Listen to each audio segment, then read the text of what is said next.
Hello, sports fans. Welcome back to an exclusive edition of the Alec Walt Show. It is me, Connor Robinson. Next to me, of course, Alec Walt. And we're here going to go ahead and we're going to break down the initial thoughts and reactions of the Boston Celtics. They've already had a few big announcements this offseason. First, Walt, Danny Ainge, president of basketball operations, has retired. What are your initial thoughts and reactions with Brad Stevens, the former head coach now, taking over that role? I was definitely surprised to see that Stevens was the pick to replace Ainge, and it was immediate.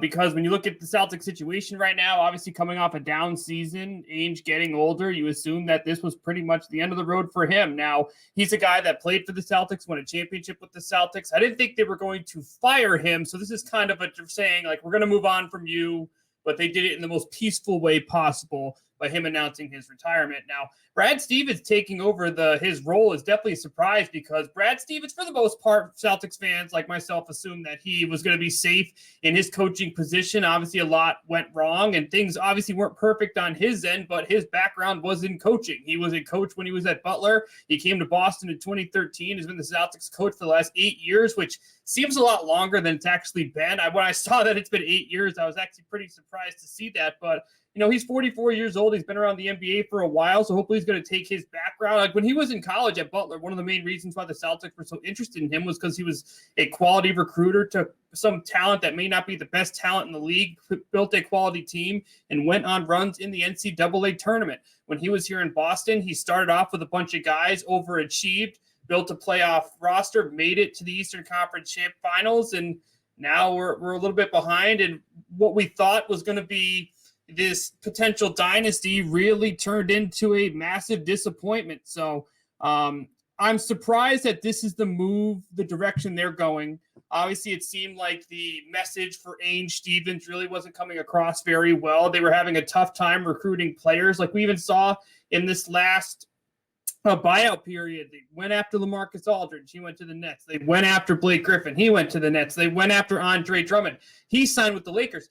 They were struggling to get some of this talent. Now, in free agency-wise, I think the Celtics deserve a little bit more credit. They signed Al Horford. They signed Kemba Walker. At the time, those two looked like better deals than they may have turned out to be. But for a Celtics team that had a lot of expectations, a lot of draft capital, they made a ton of mistakes, and they're now looking back saying we really messed up the last 8 years, and now it's led to the GM leaving and the head coach now becoming the GM. But Brad Stevens is young for the position, 44 years old as a GM is great. He's been around basketball for 8 years, so hopefully he can take that talent in recruiting and coaching and try and build a team. But he's got to find a new coach now to lead this new direction. He's got an okay roster, a ton of returning players coming back. So an interesting team he's inheriting here in Boston in year one. But I'm not too surprised to hear what happened to Danny Ainge. I had a feeling his time was coming to an end, but hearing Brad Stevens was going to replace him, that was a little bit surprising. I really thought Stevens was going to remain the head coach of this team.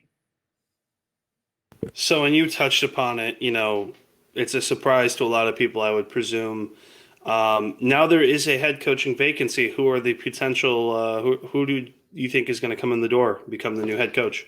So I've heard a bunch of different names already. Obviously, the Celtics are one of the earlier teams that's going to be looking for a coach. So hopefully the Celtics can lock up their guy early in the process. I've heard names like Chauncey Billups, Jason Kidd, Jay Larranaga, Sam Cassell, a lot of random names. Now, obviously, I'd rather have Brad Stevens than any of them, but when you look at Lloyd Pierce is another one. Lloyd Pierce struggled when he was in Atlanta this year, was 14-20. I don't think the Boston Celtics are going after Lloyd Pierce. He struggled to connect with star players there. They moved on. Once they brought in a new head coach, and Nate McMillan, the Hawks really took off. I kind of wish they didn't go the McMillan route because I'd be a little bit happier right now if McMillan was still a option here for the free agents. But when I look at Jason Kidd, he's been able to work with star players, which I think is big for the NBA, but he underachieved in Brooklyn.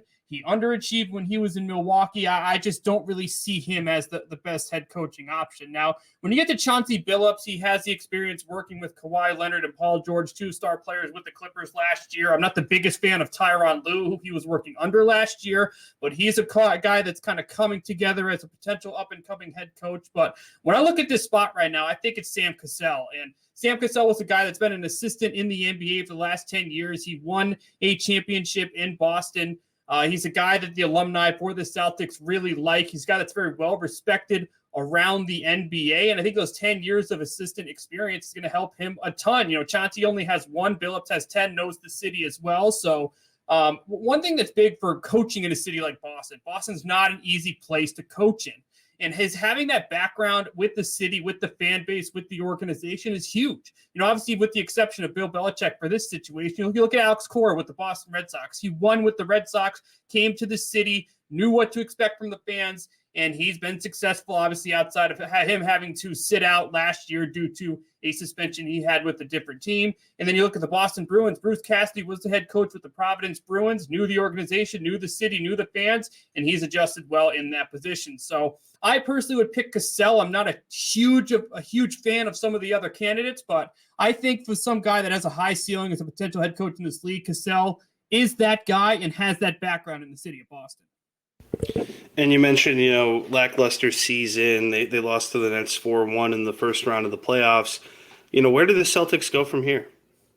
The Celtics have to find a way to get in a better stage financially, because if you look at some of their contracts right now, pretty much everyone is coming back. Like organizing it for next season, Kemba Walker, 36, Jason Tatum, 28, which is actually a pretty good deal. Jaylen Brown, 24, another pretty decent contract. Marcus Smart, over 14. Tristan Thompson, over 9. Langford, Williams, Nesmith, Grant Williams, Jabari Parker, Peyton Pritchard, Carson Edwards are all coming back. I mean, a good chunk of this roster is all returning. It's not like the Celtics have a bunch of cap flexibility and draft capital where they can acquire a star player. Now, maybe they could shop a guy like Robert Williams or Aaron Nesmith, Peyton Pritchard to possibly bring in some better veteran talent. But when you look at this situation right now, the Celtics do have 2 star players with Jason Tatum and Jaylen Brown. They're one of the better young duos in the NBA. Kemba Walker's obviously been a massive disappointment and has 2 more years left on his contract worth over $70 million. So when I look at the Celtics situation right now, maybe if they could find a way to cut some of this expiring money. Marcus Smart's obviously the emotional leader, but he's someone whose role it changed. He used to be the energy spark plug guy. Last year, he still provided some quality defense, but he took way too many three-point shots and almost became a negative on this team. They just got to find a roster that makes sense. You look at the Celtics when they were early. They've had good transition game, played solid defense, made good decision-making, smart passes. I feel like I look at this team now. They don't play defense. They don't move the ball very well. They don't really have a transition game. Their out-of-bounds plays really aren't as smooth. I mean, the Celtics had an identity in the early stages of Stevens, and it disappeared over the last couple of years. So, they got to find a guy who makes Jason Tatum and Jaylen Brown very happy as the head coach. Because, when you look at star players in the NBA, if you're not winning, they're going to want to leave. And if you look at the Boston Celtics right now, if you're going to be the 7th seed in the East every single year, Jason Tatum and Jaylen Brown are not going to want to stay there. So if they can find a way to free up the Kemba Walker money, it's going to probably require them trading away another asset than really getting anything insignificant in return. But if they could just find a way to, get back to an identity, get back to a team that makes sense, build a roster that makes sense. It's almost like Brad Stevens likes those guys like Jay Crowder and Avery Bradley, had a transition game, played physical defense, and they started drafting guys like Romeo Langford and Aaron Nesmith and kind of getting out of that identity. It just really didn't make any sense. So at this point, free up some cap space, find a coach that Tatum and Brown like, and find a way to keep those 2 players happy, because the last thing the Celtics need is to be in a situation where they're not winning and those 2 find a way on a different team, because players move in the NBA. We see it all the time. And if they're on a team that's not winning, they're going to be the next 2 out the door. Absolutely. And last question, Walt, given there is a coaching vacancy, given you have a couple star players, a lot of, moving parts in this situation for Boston, what does success look like for next season? Is it first round playoff exit, or do you think they go further?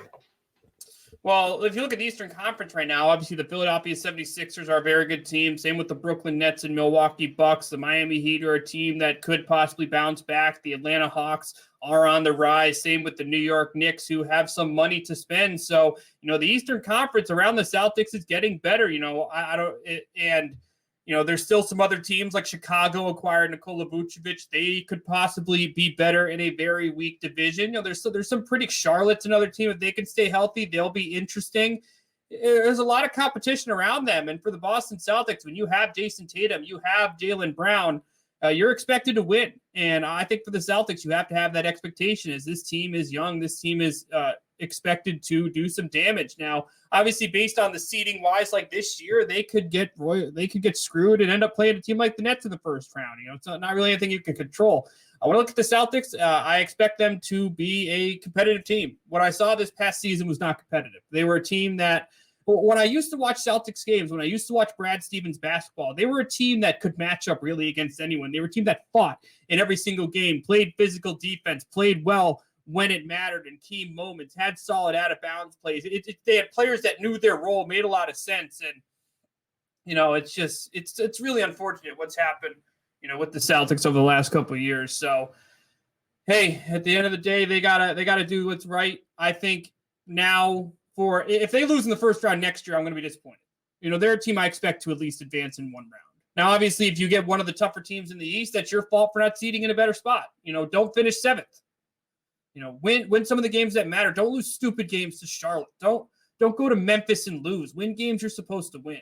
So as long as he's some fight back in this team, as long as he's some energy back in this team, some coaching, some players that know their roles, player in a roster, in a system that makes sense, I'll be happy, because right now they don't. And it's led to Danny Ainge losing his job and the Celtics moving Brad Stevens out of his coaching position. So it's going to be a very interesting offseason, because they need to do something, because what I watched last year was some of the worst Celtics basketball I've seen in the last couple of years. And the Celtics are, as we all know, an organization that has a long history of winning and playing good basketball, not just entertaining basketball, but technically sound basketball as well. Walt, we appreciate your time on your own show. For those who haven't already, smack that subscribe button and leave a comment below. Tell us what you think about the Boston Celtics and this sort of move with their, backroom staff. We have a lot of stuff coming out, so make sure you stay tuned to that. Walt, any last words?